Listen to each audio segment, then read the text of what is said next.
Before we move on out, because I want to move on to the event that's happening here in Atlanta, and I want to go through that. But you touched on something that I want to go back to. I want to delve into a little bit more. And Ty, I want to get your opinion on this as well. We seem to have two different conversations: a family conversation and a conversation, obviously, that is the larger conversation outside of. And one thing you just touched on is that in Houston, and you name it, if it's Houston, it's the lands. If it's in D.C., it's the outlying counties like Montgomery County, PG County. Here in Atlanta, there's different suburban communities where people move out to. We have for lack of a better term, fear, or we have a certain level of what's the word I'm looking for? Bottom line is, like you said, there's some cousins of ours that we side eye them as well, just like other folks, and that's the family conversation. But of course, when we get outside of that conversation, then we get in front of everybody else, and of course, we're outraged by everything, as we should be. But where do you believe that balance is? And I'd like to get both of you all to kind of chime in on that, because there's certain things we know we have to heal within our community, and that ailment that is within our community does result in times of violence, criminality, drug abuse, drug use, men not treating women properly, women not treating men properly. There's a lot of these mental illnesses within our community that I believe are family conversations. So how do we deal with that within the structure of Black Greek Speak, so that when we have the conversation with our colleagues outside of the family, we know how to articulate that to them? Wow. So let me say, the other reason that I use the term Black Greek Speak is because I think that as Black Greek-led organizations, we created a culture, some of it good, some of it bad, but we created a culture that I think is indicative of what Howard Thurman and Martin Luther King called the beloved community, right? Which is a sense of accountability for everybody in our space. And what I mean by that is, and I know we don't do this now, right? And this is my critique about Black Greek-led organizations and allowing other people to just kind of defame what used to be our pledge processes, right, which were totally different from white Greek-led organizations. But part of that was, I remember when I was online, the idea was I couldn't become a Kappa man unless everybody on my line became a Kappa man. Failure for one person was failure for all of us, right? So that meant that I was indelibly tied to the persons who were trying to achieve the same goal that I was trying to achieve. And that was representative of and indicative of the communities out of which we had come, right? Because black communities have always been economically disenfranchised, but we were resource rich by the way in which we had relationships, right? So if you didn't have sugar, your mother used to just tell you, go across the street and ask Miss Jones for a cup of sugar, right? Like that was the way in which we got through the hardships and the adversities that were systemically and structurally oppressing us, right? And that kind of way in which we existed moved into our Black Greek-led organizations, and we thought about community in that way. I think the way in which we have structured the way we think about not just Black Greek-led organizations intake, but the way we think about our communities now is the idea that I'm no longer tied to my success is no longer tied to the success of other Black people, particularly poor and marginally disenfranchised Black people like ex-offenders, right? And so part of what Black Greek Speak is really doing is it's trying to use the language that historically has helped us to progress, which is this idea of being linked to not just those who are most successful. We've always had successful Black people from the time Black people came onto this continent. We've had Black people who have shined and excelled in numerous ways, like John Merritt and Prince Hall and others. But those persons always understood their fate and their success as tied to the least of us, and that connection has left. And so Black Greek Speak is really trying to tie that bond back, that we know that we're indelibly tied to the success of everybody in our communities. Ty, what's your take on that? Okay. So when I consider the situation, when we talk about, as Marlon mentioned, we side-eye our cousins and we put up these fences, because we want to know that they're coming. I think that ultimately the root of that, I think probably fear is the appropriate word. And I think when we hear that, we have to consider that the concern here is not just, I'm afraid of you for my personal safety. I think that there are people that come up in neighborhoods that is a very, very real concern.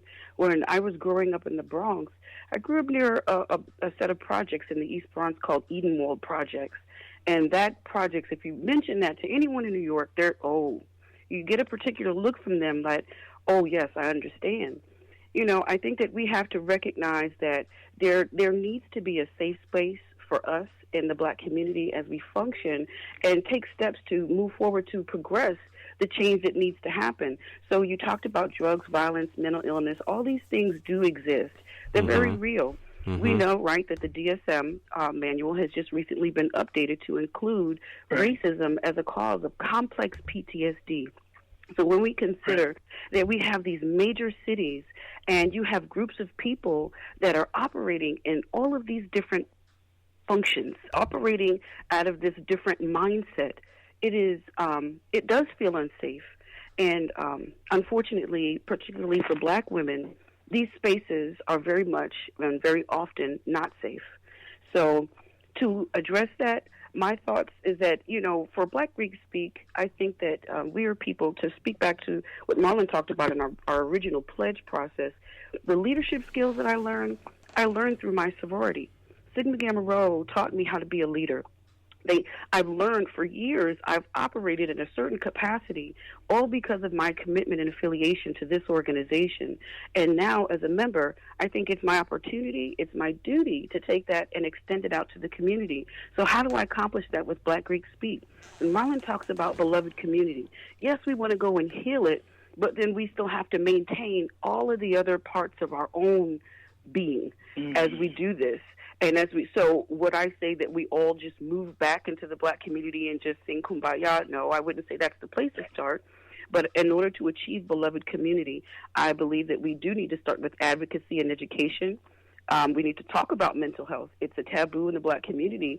And ultimately, I think as easy as it is to become angry with our own people for the self-destructive things that we see, it's difficult to have that conversation without acknowledging that this is a component. Our mental, there is a psychology to the Black experience that precedes us as individuals.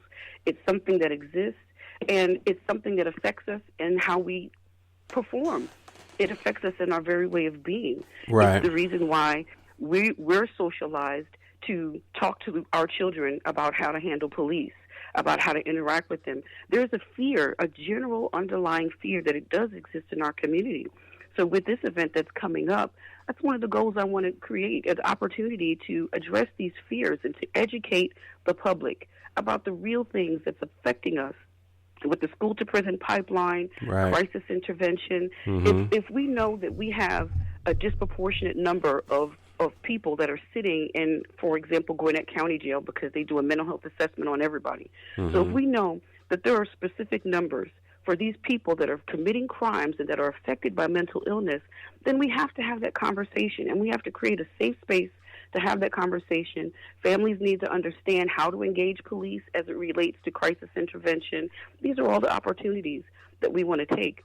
And in addition to that, as we go forward and promote political discussion and civic engagement, just imagine what we could do as Black Greeks, as leaders, because ultimately, as members of D9, that's effectively what we're trained to do, is to be leaders.